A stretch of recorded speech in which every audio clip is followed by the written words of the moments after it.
Alright, let's extract some sample data from Google Analytics. Follow these simple steps here. First, copy the following source code to our Visual Studio Editor. Second, move our client's secret file, or just know what directory it is in. Third and fourth, replace some variable values. Now we should be able to get our data.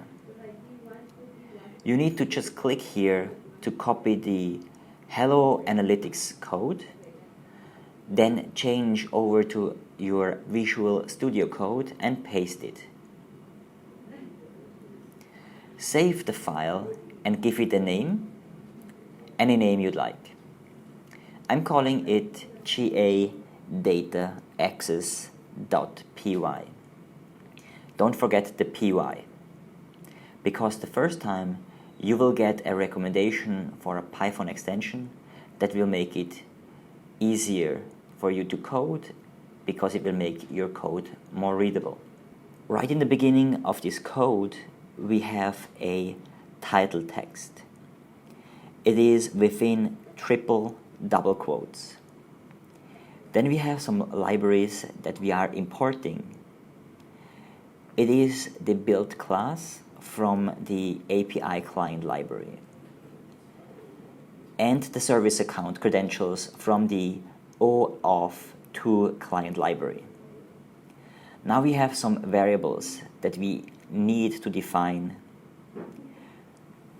The scope is already defined for us, but then we need to replace the key file location with the path and file of our key file we just downloaded. And we need to replace the view ID from Google Analytics.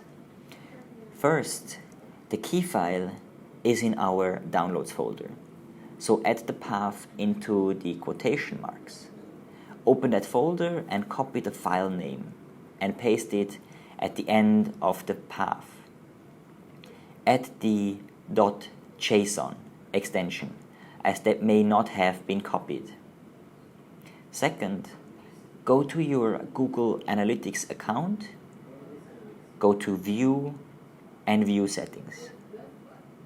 There we get our view ID. Copy and paste it between the quotation marks. Now we don't need to replace the key file location or the view ID again, since we defined these variables already. Next we have a function from the word def up to return. The first function is called initialize analytics reporting and gives us access to the Google Analytics data. You can see that it uses our key file and the scope defined. The scope is analytics read-only, as given above in the variables part. The function does not need any input parameters and at the end returns a variable. The second function is called getReport and uses one input parameter called analytics. It executes a report defined within the function. The next function is called printResponse and uses one input parameter called response. It was made to print the report from the previous function in a nice table format. Now, the last function is called main, and it will run what has previously been defined. In the function's first line, it defines the variable analytics, and this variable takes in the output from the initialize analytics reporting function. On the second line, a response variable is defined as the getReport function with the input parameter analytics from before. And lastly, the printResponse function takes the input parameter response from before and prints the report.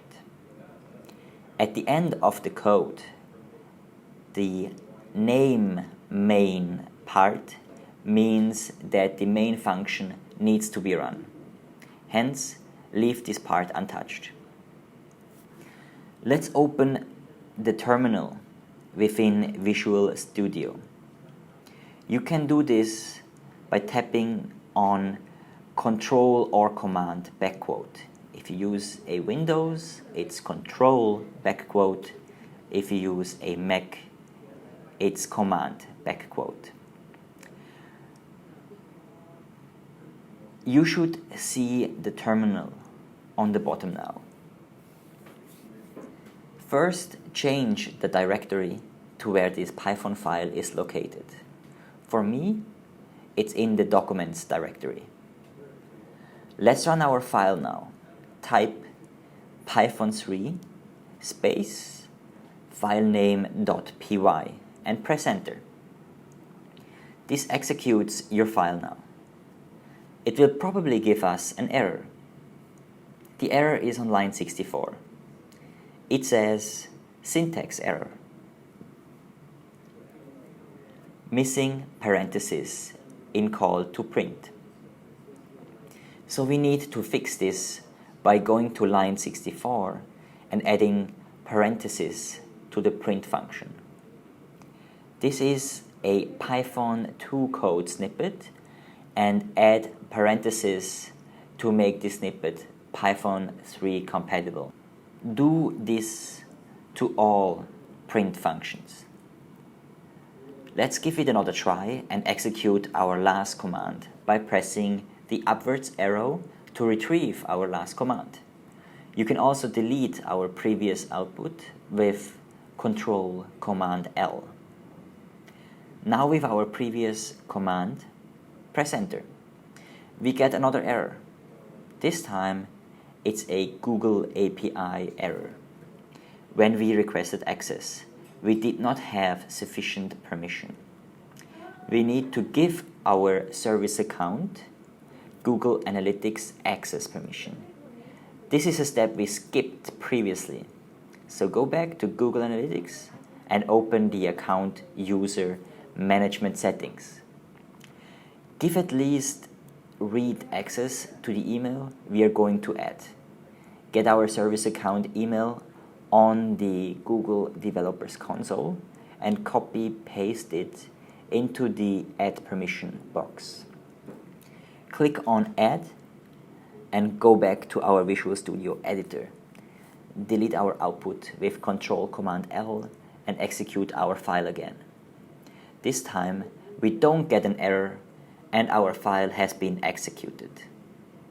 I do not get any result because I'm retrieving data from a newly created account. But you should get some output. Congratulations!